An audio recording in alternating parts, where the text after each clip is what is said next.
Hello. कैसे हैं आप सब। मैं हूं सीमा और मैं आपका बहुत बहुत स्वागत करती हूं अपने यूट्यूब चैनल में।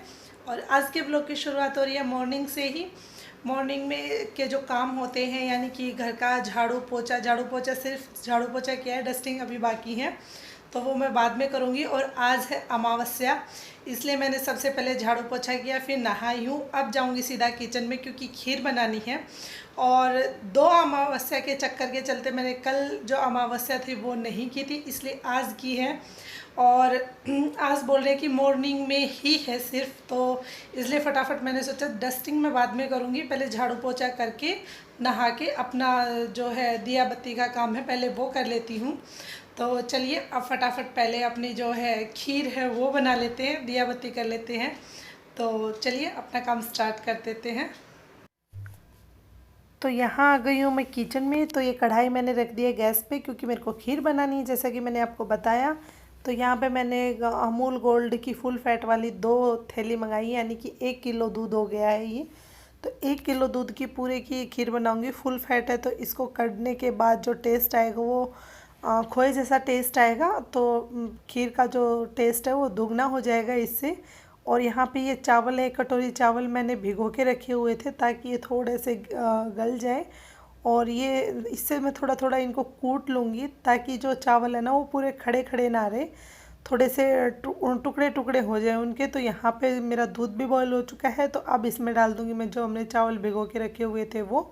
और अच्छे से मिक्स कर देना है, खूब अच्छे से चलाना है। अगर आप धीमी गैस पे रख के इसको छोड़ भी सकते हैं, अगर आपको बहुत जल्दी है तो फुल गैस करके और चलाते हुए इसको खूब अच्छे से पका लेना है। इतना गाढ़ा कर लेना है इसको चलाते हुए कि एकदम से हमारा जो चावल और दूध है वो अच्छे से मिक्स हो जाए। ऐसा करने से अगर आप इसमें कूट के डालते हैं और इसमें मैंने पानी भी नहीं मिला है, फुल क्रीम दूध है, थोड़ी देर भिगो के रखे थे तो जल्दी गल जाएंगे। तो ये देखिए यहाँ पे हमारी खीर जो एकदम गाढ़ी हो गई है। तो अब इसमें हमने डाल दिया है चीनी। सिंपल सी खीर बनाने का बहुत इजी सा तरीका है, क्योंकि गांव में बनाते हैं तो बहुत देर खीर को रांधते हैं जिससे खीर का टेस्ट दुगना हो जाता है, लेकिन यहाँ पे हम ऐसा नहीं कर सकते। तो फुल क्रीम दूध लीजिए और ऐसे थोड़े चावल को पहले भिगो के फिर खीर बनाइए तो एकदम खीर का टेस्ट जो है लाजवाब आएगा। तो यहाँ पे खीर हो गई है मेरी रेडी। और यहाँ पे मैंने जोत का सामान रख दिया था, फिर मेरे हस्बैंड ने जोत लगाई थी। ऐसा कुछ कंपलसरी नहीं है कि वो ही लगाएंगे, लेकिन आज वो घर पे हैं लॉकडाउन के चलते, तो उन्होंने लगा दी। और लोटा ये जो है सूर्य देवता को दे आएंगे। यहाँ पे पीकू उठाइए, नहाया भी नहीं है तो इसको भी मैंने धोक लगवा दी। धोक तो वैसे लगा सकते हैं, ज़रूरी नहीं है कि नहा के लगाए, छोटा बच्चा है चल जाता है। तो यहाँ पे मैंने हम तीनों की जो है खीर थालियों में डाल ली है। तो ये देखिए एकदम खीर जो है ना गाढ़ी है, ऐसा नहीं है कि दूध अलग और चावल अलग, बहुत परफेक्ट खीर बनी थी। तो उसके बाद आ गई हूँ मैं यहाँ पे डस्टिंग करने के लिए। जैसा कि मैंने आप लोगों को बताया ही था कि मैंने झाड़ू पोछा कर लिया था सुबह उठ के।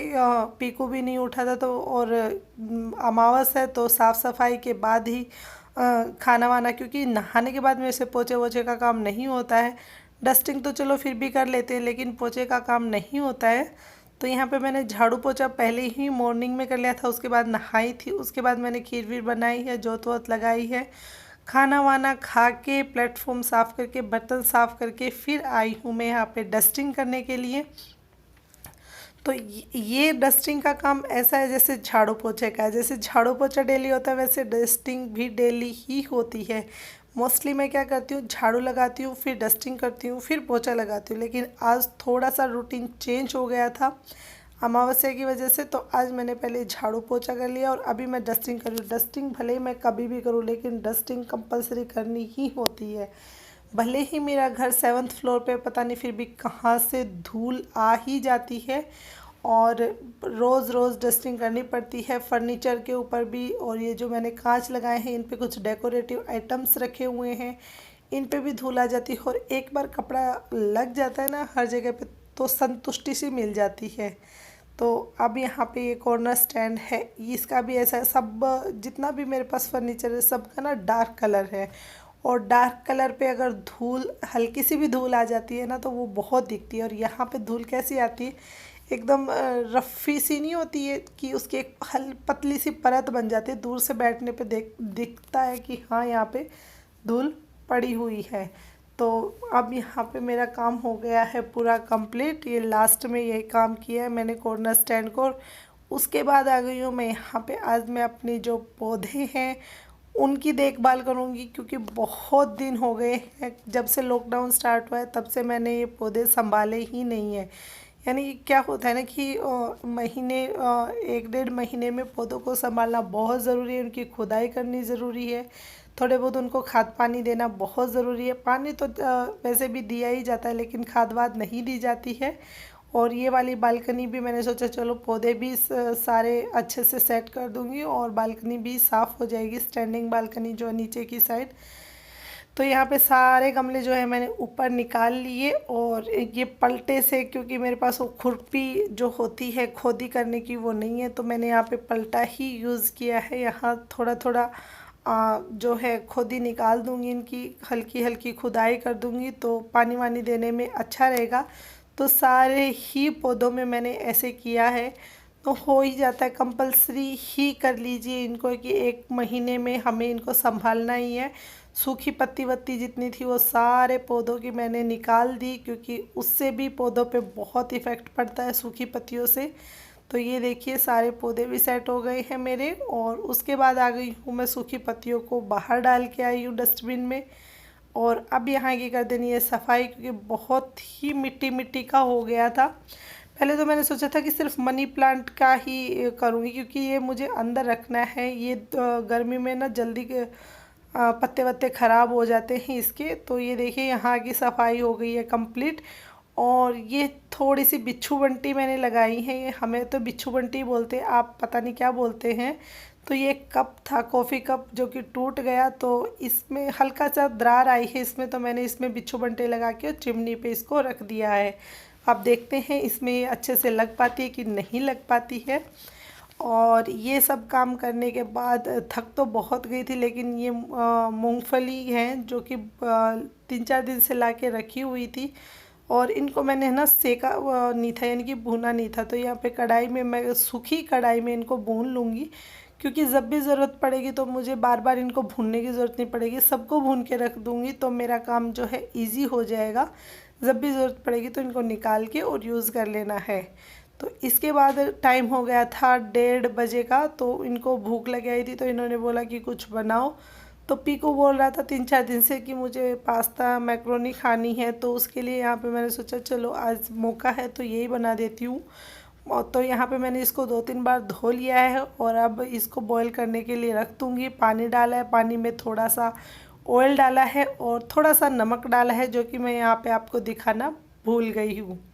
तो ये देखिए बॉईल हो चुकी है अच्छे से, मैक्रोनी पक चुकी है। तो अब इनको हम ड्रेन कर लेंगे। ये मैंने ड्रेन कर लिया है, पूरा पानी निकाल दिया है, और इसको थोड़ी देर के लिए यहाँ पे पूरा पानी सूखने के लिए रख देंगे। तब तक हम करते हैं तड़के की तैयारी। तो यहाँ पे गैस स्टार्ट करके मैंने रख दिया है कढ़ाई, और कढ़ाई में तेल डाल दिया है। कुछ सूखे मसाले जो रेगुलर होते हैं, हरी मिर्च प्याज टमाटर काट लिया है, मेयोनीज़ है, और थोड़ी सी सॉस चाहिएगी। मैं बहुत सिंपल तरीके से बनाती हूँ, बहुत सारा एक्सपेरिमेंट नहीं करती हूँ। तो यहाँ पे मैंने डाल दिया है ज़ीरा। ज़ीरा डालते ही मैंने जो लंबे स्लाइस में कटे हुए प्याज और हरी मिर्च थी वो डाल दी थी।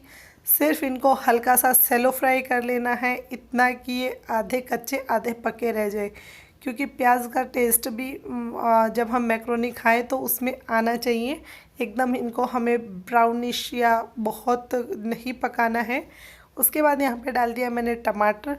टमाटर को हल्का सा सॉटेड करके हम इसमें डाल देंगे जो हमारे बेसिक से मसाले हैं। इसमें सिर्फ हल्दी नमक और मिर्ची वैसे हमने हरी मिर्ची डाली है, तो ज़रा सी नाम मात्र की मैंने यहाँ पे लाल मिर्च और ज़रा सा नमक, क्योंकि मैक्रोनी में तो वैसे ही हमने नमक डाला ही हुआ है। तो यहाँ पे इसको भी मिक्स करके थोड़ी देर के लिए पकने के लिए, ताकि हल्दी हमारी पक जाए, रख देंगे। और मेरे पास मैगी मसाला नहीं था, तो उसकी जगह पे मैंने यहाँ थोड़ा सा किचन किंग मसाला ऐड किया है, ताकि टेस्ट अच्छा आए और खुशबू भी आए। अगर आपके पास मैगी मसाला है तो वो भी डाल सकते हो, अगर नहीं है तो कुछ भी नहीं है तो ना डाले तो भी चलेगा। तो यहाँ पे हमारा मसाला जो पक के रेडी हो गया, तो यहाँ पे डाल रही हूँ मैं वेज मेयोनी। तो ये पीकू को बहुत पसंद है, इसलिए उसी के करके मैं डाल रही हूँ, नहीं तो आप सीधा इसमें मैक्रोनी भी डाल सकते हैं। और थोड़ी सी यहाँ पे मैंने डाल दी है सॉस, जिससे कि टेस्ट और भी ज़्यादा अच्छा आएगा। अगर आपके पास है अवेलेबल तो डाल सकते हैं, नहीं है तो आप इस चीज़ को स्किप भी कर सकते हैं। थोड़ा सा इनको और मिक्स कर लेंगे हमारे टमाटर प्याज के साथ, और बहुत ही अच्छा कलर, बहुत ही अच्छा टेस्टी था खाने में भी। और यहाँ पे हमारी जो मेयोनीज़ है उनको, मैक्रोनीज़ हैं उनको डाल देंगे। तो ये देखिए, अगर आप बॉईल करते टाइम पानी में अगर थोड़ा सा घी डाल देते हैं, तेल डाल देते हैं, तो उससे हमारी मैक्रोनी है वो एक दूसरे से चिपकेगी नहीं, एकदम खिली खिली बनेगी। तो ये देखिए, एकदम मिक्स करने के बाद इनका कलर और टेस्ट भी बहुत ही अच्छा था।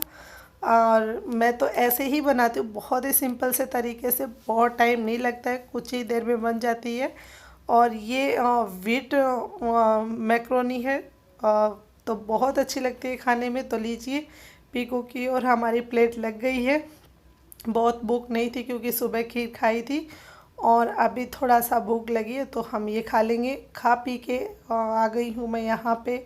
जो मेरे पहले वाले चावल थे वो ख़त्म हो गए थे, तो ये डी मार्ट से जो चावल मंगाए थे तो वो ये डब्बा मैंने धोया था, तो अब इस डब्बे में डाल देना है। और ये देखो पीछे वहाँ पे मैंने जो सेकी थी ना मूंगफली, वो वहीं पे रखी हुई है, क्योंकि अभी वो गर्म है, जब वो ठंडी हो जाएंगी तब मैं वो डब्बे में डालूँगी।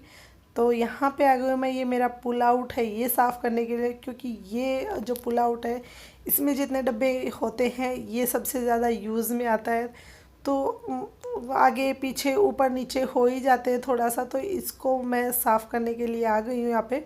तो ये मैंने पूरा ही बाहर निकाल दिया ताकि इसको अच्छे से अंदर से भी जो ड्रॉर है वो भी साफ़ हो जाएगा। और इसके जो मैंने कवर बिछा रखे थे इसमें, वो भी मैंने अच्छे से साफ़ कर दिए। और इस पुल आउट में मेरा बहुत सारा सामान आ जाता है। ये मेरी सबसे फेवरेट ड्रॉर है मेरी किचन की, और बहुत यूज़फुल भी है, मेरी ही पसंद से मैंने ये लगवाई थी। और यहाँ पे मैं चाय बना के वो पुल आउट साफ़ करने लगी थी, तब तक मेरी चाय भी बन के रेडी हो गई है। क्योंकि मैक्रोनी खाई थी, उसके बाद थोड़ा बहुत टाइम ऊपर हो गया था, तो इन्होंने बोला कि चाय भी बना दो, तो यहाँ पे चाय भी बन के रेडी हो गई है। आइए आप लोग भी पी लीजिए। और अब मैं मिलती हूँ आपसे चाय पीने के बाद। तो चलिए, तो अभी सारा काम हो गया है, यानी कि चाय वाय भी पी ली है, मैक्रोनी खा लिया, बहुत टेस्टी बनी थी।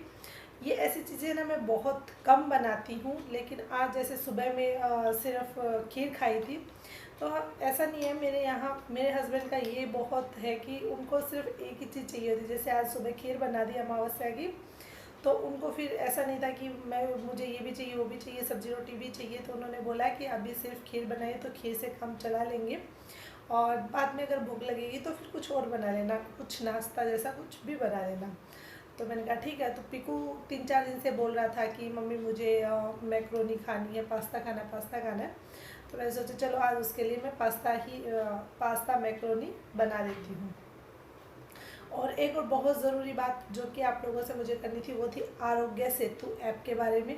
ये ऐप गवर्नमेंट सरकार ने निकाली है कि आप इस ऐप को अपने अपने मोबाइल में डाउनलोड कीजिए। उसमें अपना पूरा डाटा है, जो जो पूछता जाएगा उसके बारे में आप बताते जाना, पूरा डाटा उसमें इंसर्ट कर देना है। फिर आपको अपना ब्लूटूथ और लोकेशन ऑन रखनी है। उससे होगा क्या, जब भी हमें ज़रूरत पड़ेगी बाहर जाने की, तो बाहर नहीं जाना है, बहुत ही ज़्यादा ज़रूरत है तो ही हमें बाहर जाना है, अदरवाइज़ बाहर नहीं जाना है। फिर भी अगर हमें बाहर जाना पड़ता है तो वो ऐप हमारे लिए एक बॉडीगार्ड का काम करेगी। यानी कि कोई भी कोरोना से संक्रमित हमारे आजू बाजू होगा तो वो ऐप हमें अलर्ट कर देगी, यानी कि उसमें कुछ भी पाएगी, या शायद नोटिफिकेशन आएगा कि आपके आजू बाजू कोई कोरोना से संक्रमित व्यक्ति है। तो वो एक बॉडीगार्ड का काम कर देते हैं, क्योंकि हम जाते हैं, कोरोना के कोई अलग से लक्षण नहीं है कि हमें पता चल जाए कि कौन है कौन नहीं है। तो जो भी गवर्नमेंट ने रूल बनाए हैं,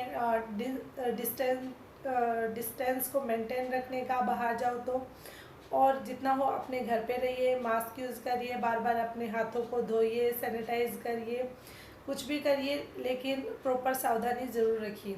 तो चलिए इस व्लॉग को कर देती हूँ अभी यहीं से एंड। मिलती हूँ नेक्स्ट व्लॉग में, तब तक के लिए बाय बाय। और hashtag stay home stay safe.